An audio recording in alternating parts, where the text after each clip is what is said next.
How Chipotle feels about spending $2 billion a year in labor. The national labor shortage has hit service industries hard as this week's Jolt's, or I guess I don't know, Jolt's report showed with a record 4.3 million people quitting jobs led by restaurant and retail employees.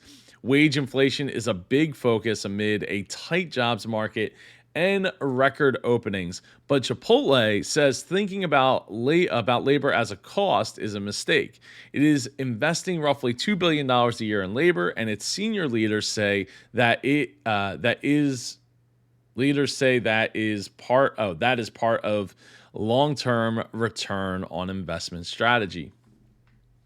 So I definitely can get behind the idea that when you invest in people, the goal, and for the longest time, was to keep those people, right? We wanted people to work in the same company for 30 years, or 40 years, and then have a retirement party, and maybe have a pension attached to it.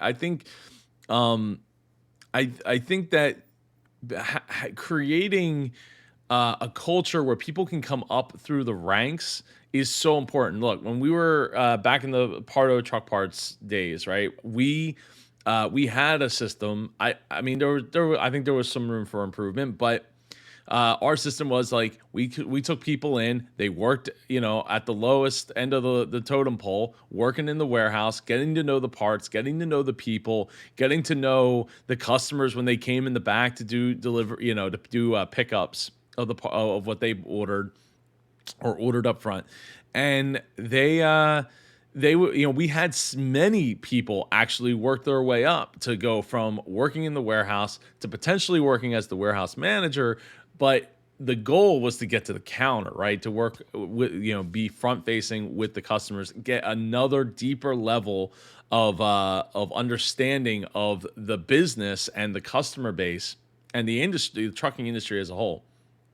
And we had programs that every month we brought all of our counter people in, all of our potential counter people in, for trainings to learn the line, the different vendors and the different parts and how everything went together, all together. So I think, and that was a big investment, right? Like we were actively moving people around to be in our different locations to be able to cover to get them down into our main facility for those trainings. We were actively we invested in making sure that we had the facility to be able to do competent trainings in and things of that nature. So and then once you worked up to the counter, there was opportunities to get up into maybe going out on the road and sales, and then maybe into administration. And we had people that worked there. We had people that worked with us since the I don't know, the early 90s that still work for us today, even as part of Fleet Solutions. So there is I think there's a lot to be said for looking at labor cost as not a cost but as an investment of cherry picking the right people that you're going to go to battle with day in and day out. And look, not everyone that you bring into the organization is going to fit that mold, but you're going to be able to find those people if you're willing to pay, offer the right benefits, offer the right career path for them, and give an opportunity for structure.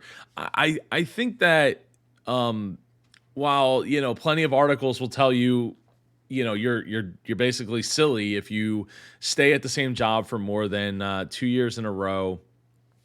I think that I think that will eventually come back in some way, shape, or form, because there's only so many people, right? There's only so many hardworking, motivated, workforce out there that you can acquire, and as that becomes more and more scarce, the value of those hardworking, motivated people is going to go up, right? And if you want to constantly be in turmoil of like, we got to train more people, we got to train more people, we got to train more people, And not from a we keep growing standpoint, but from a we're just trying to maintain what we got standpoint, then that's where you need to look at it as an investment in people, and not as a cost that just goes out the window tomorrow.